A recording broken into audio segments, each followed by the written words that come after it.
side, we are all Nigerians and we are all concerned with what is going on. So I would prefer that we concentrate on solutions. And what we are saying that we must rise to the occasion. This country cannot bow to despair. Neither can we bow to fear. People are perpetrating this. They are human beings. Senator Garba, maybe you may wish to highlight what you saw on the video you showed me today. Please stand up and do that.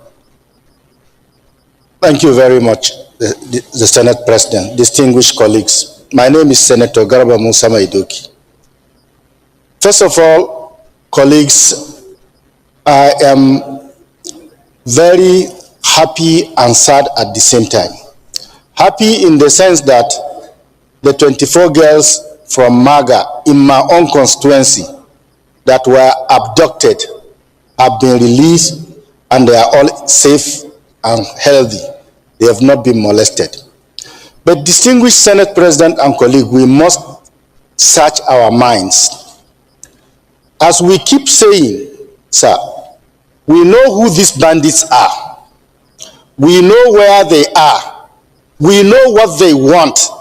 What is left for us to conclude? If we are going to do negotiation, do it and finish it. If we are going to fight, we'll fight it to the finish. What is the big deal? We know everything. Why are we covering? Why are we covering all these things? And I want to align myself with distinguished Senator Abaribe.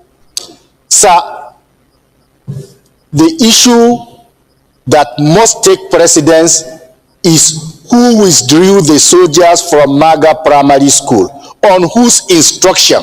The world want to know, Nigerians want to know, we that is particularly affected, we want to know, sir.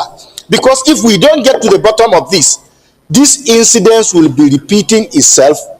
Thank you very much, the Senate President. And distinguished colleagues, please, these are even one human being who has spoken on behalf of the Senate, and by implication, we have spoken on behalf of Nigerians.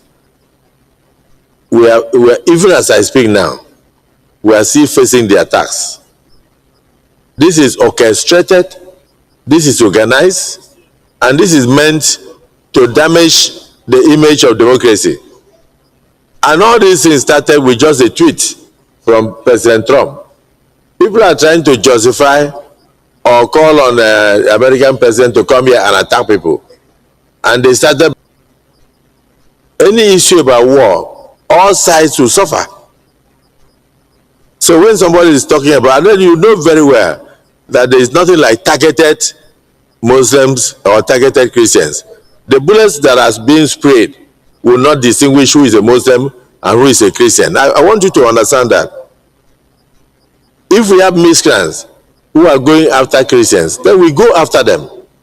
We have miscreants who are killing Muslims, we go after them. Nigeria is a multifaceted religious country. We cannot come here and try to say, oh, one group is being attacked, the other group is not being attacked. What we are seeing here is an attack on all religions. It's an attack on all citizens of the country. It's an attack on the democracy of our country. It is an attack on Nigerian citizens. It's an attack on Nigerian government. So we must rise up to the occasion, debate and point out the reality. Let the world know that we want to be safe. We are not. How can we, as a country, choose insecurity? We cannot, and we cannot choose fear over peace. We cannot choose despair. So when we are discussing, we must take a very strong exception to certain acts that have happened, whether it's from the security agencies or otherwise.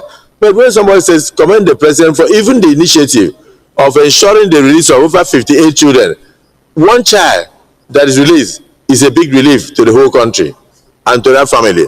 58 is something we should commend.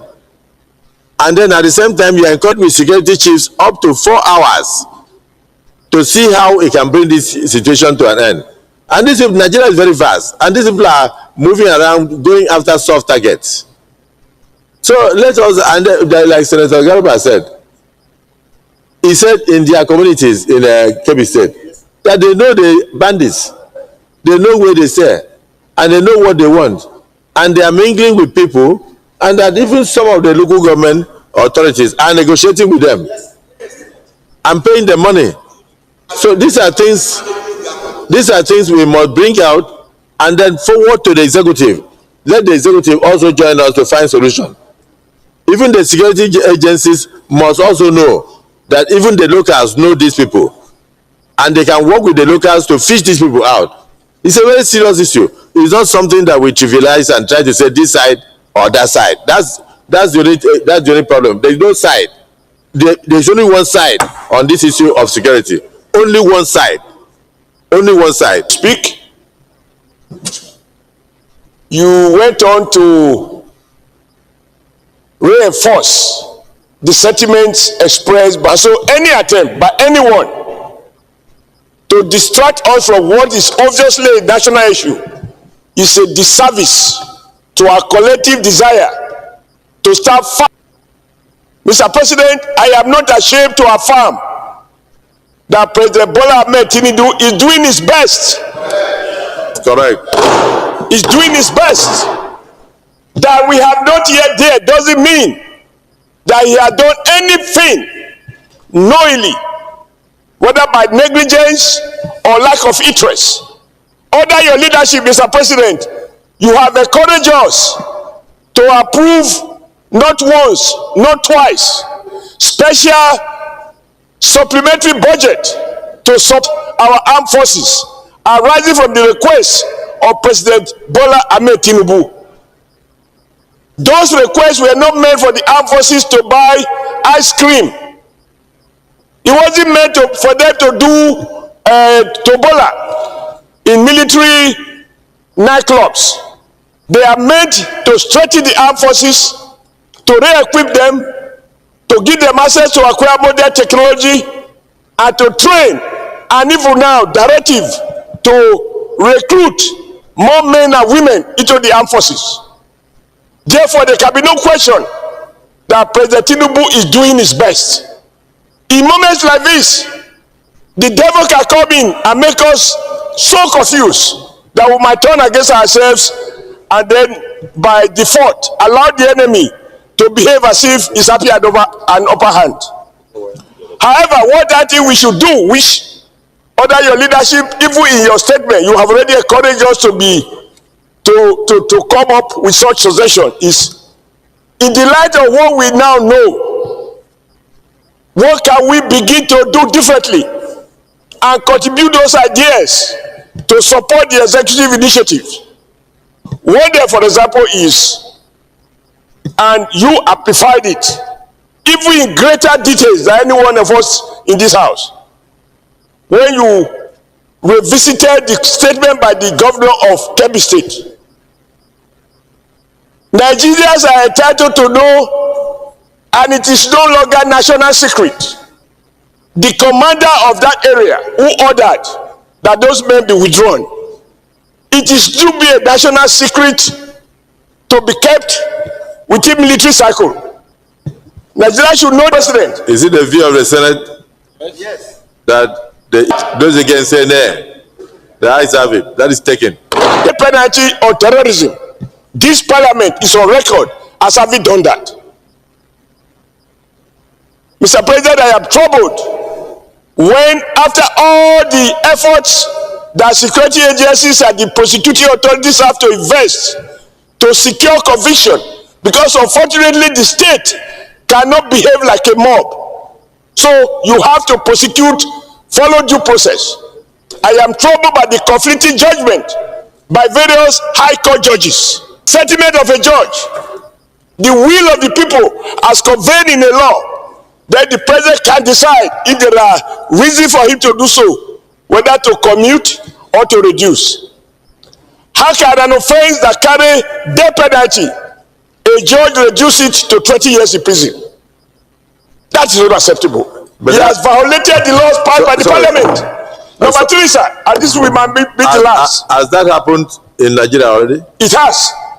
That somebody convicted of terrorism was sentenced to 20 years in prison. No. Pardon? No. What was it? No, not saying no. Not saying no. Can I be allowed to land?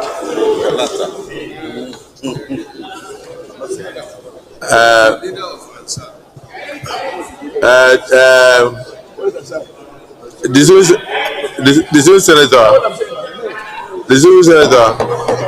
you have, Mr. President, that is the leader of Assad. They have a group. You have 30 seconds. Terrorist group called Assad. You have 30 seconds to land, but please be guided. Okay. Let's concentrate on the issue in discussion.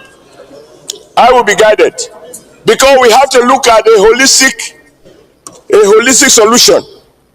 Because these are sentiments that confuses our people. For example, somebody allegedly killed in self-defense. The man was sentenced to death.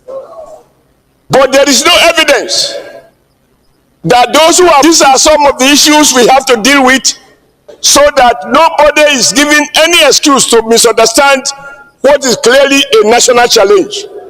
I believe that President Tinubu inherited a situation that was already so complicated that no one of us, if we were to become president, can decree insecurity out of existence overnight. But we can begin to monitor the security chiefs. I am sure my colleagues here, you listen when the chief of defense staff said there is what they call war economy. That was in the army, or those who don't want the crisis to end, such that, you know, we keep appropriating money, people are getting richer, and more Nigerians are being wasted. But I conclude by saying all of us must commend the president for what he has been doing. If you see his face on television, you know that the president is not sleeping. What we need is our collective wisdom to reinforce his own limited wisdom, because nobody has monopoly of wisdom, so that together we can find a holistic solution. This situation calls for national unity. It calls for collaboration. We must not talk as Christians or as Muslims. We must not talk as Northerners or Southerners, Easterners or Westerners. It's a national challenge, and we need a national solution.